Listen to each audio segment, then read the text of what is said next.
Well, hello everyone. Now that I finally gotten a chance to address it, let's have a discussion on the upcoming Prime animated series Batman Caped Crusader, which will be debuting on August 1st, so let's begin. So, the show will be overseen by a DCAU co-creator Bruce Timm, him, him, the Batman director Matt Reeves, and prolific film and TV producer J.J. Abrams. Will definitely be something like a reimagining of Batman's early days. He's in Gotham as all manner of criminals and supervillains seek to throw the city into chaos, and he himself oh, is seen as every bit as enigmatic and potentially dangerous figure by the authorities.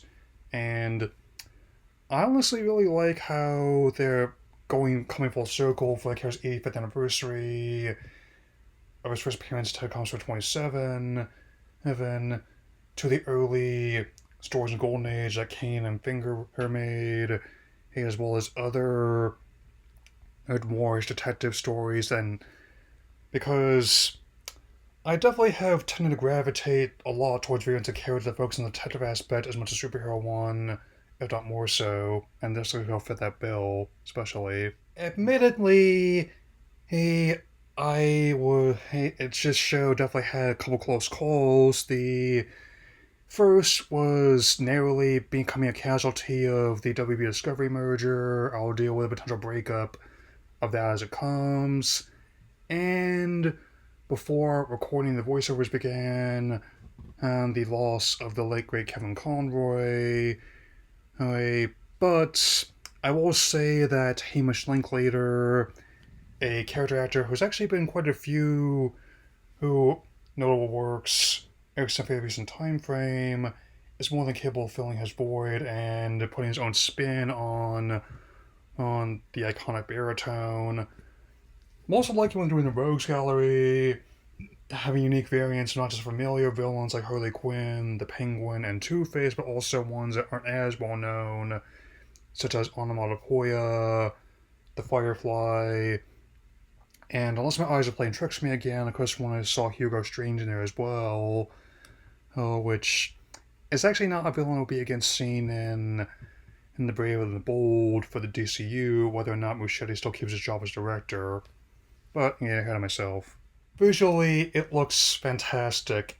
The people working on this show definitely understood the assignment of how Gotham itself is like a character as much as it's supposed to inhabit it, really capturing the whole Art Deco look and feel of its time period, as well as the animated series. And I think it's not going to be going exactly the same route that X-97 did, but it'll be a distinctive approach to how it takes a beloved then highly acclaimed animated show from the 90s and takes new direction for fans of me who grew up with it as well.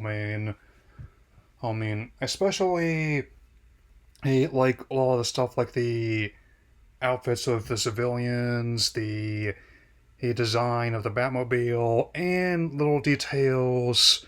I was like Bruce looking at files on microfiche, and the fact that they do have television, but it's in black and white, and it's definitely a bit much lower resolution than whatever display you're going to be watching this on.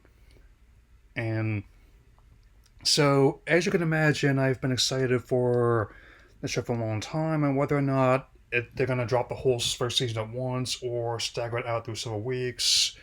It's something I've seen shows that do both. I definitely intend to talk about this even further once it officially streams on August 1st, especially as I believe that the genre fatigue is real for a lot of people, and I think fresher takes like this also honor the lineage of the comics are the cure, or the very least a very effective treatment. And now, before I go to Deadpool Wolverine next week, I have unfinished business with another comic adaptation, and that has often been called their publisher's most infamous theatrical work, and the very first one they ever put out, no less. As you'll definitely know when it's coming, so that way all for now. Take care, everyone. Hmm.